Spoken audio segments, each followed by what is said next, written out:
नमस्कार दोस्तों, आज मैं आपको सुनाऊंगा भिखारी और महात्मा बुद्ध। एक बहुत ही सुंदर कहानी। एक समय की बात है, बहुत लंबा सफर तय करने के बाद महात्मा बुद्ध एक गांव में एक बड़े पेड़ के नीचे विश्राम कर रहे थे।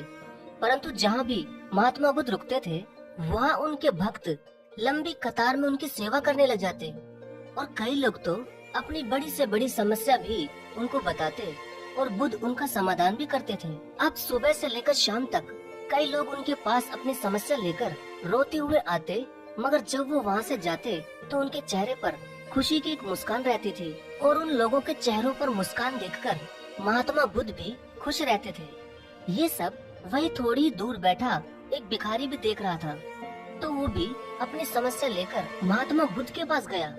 तो वो उनको प्रणाम करते हुए बोला कि हे भगवान, आज तक मैंने कोई भी बुरा काम नहीं किया, मगर फिर भी मैं अपने जीवन में बहुत ही दुखी और बहुत ही ज्यादा गरीब क्यों हूँ। तभी उस गरीब की बात सुनकर महात्मा बुद्ध बोले कि तुम गरीब और दुखी इसलिए हो क्योंकि तुमने आज तक सिर्फ दूसरों से मांग कर ही खाया है, मगर तुमने दूसरों को आज तक कुछ भी नहीं दिया, इसलिए आज तक तुम गरीब और दुखी हो। महात्मा बुद्ध की ये बात सुनकर वहाँ खड़े लोग बहुत ही ज्यादा हैरान हो गए और सबके मन में ये सवाल उठने लगा कि यह भिखारी गरीब भला किसी को क्या दे सकता है। तभी उस गरीब भिखारी ने भी महात्मा बुद्ध से कहा कि मैं तो खुद ही भीख मांगकर जैसे तैसे गुजारा करता हूँ, तो भला मैं किसी को क्या दे सकता हूँ। तो भगवान बुद्ध मुस्कुराए और बोले कि तुम्हें तो दूसरों को देने के लिए ईश्वर ने बहुत कुछ दिया है। सबसे पहले तो जिन दो हाथों से तुम दूसरों से भीख मांगते हो, उन्हीं दोनों हाथों से तुम कई लोगों की सहायता या उनकी सेवा कर सकते हो। दूसरा, तुम्हें उस ईश्वर ने जो मुस्कुराहट दी है, उससे तुम दूसरे लोगों में एक ऊर्जा का संचार कर सकते हो।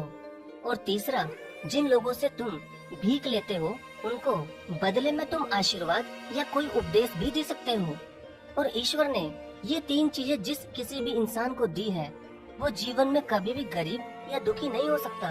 गरीब होने का विचार तो सिर्फ दूसरों को देखकर हमारे मन में ही पनपता है, और यह सिर्फ एक भ्रम है जिससे तुम्हें बाहर निकलकर एक नई शुरुआत करनी चाहिए। महात्मा बुद्ध के मुंह से ये विचार सुनकर वो गरीब भिखारी धन्य हो गया और उसने उसी दिन से अपने जीवन की एक नई शुरुआत कर ली। सच में दोस्तों, इंसान को कभी भी खुद को गरीब या लाचार नहीं समझना चाहिए, क्योंकि दोस्तों धन दौलत से इंसान कभी भी अमीर नहीं बन सकता। अमीर होता है तो वो अपने कर्म और विचार से। कहानी अच्छी लगे तो वीडियो को लाइक और शेयर जरूर करें। धन्यवाद।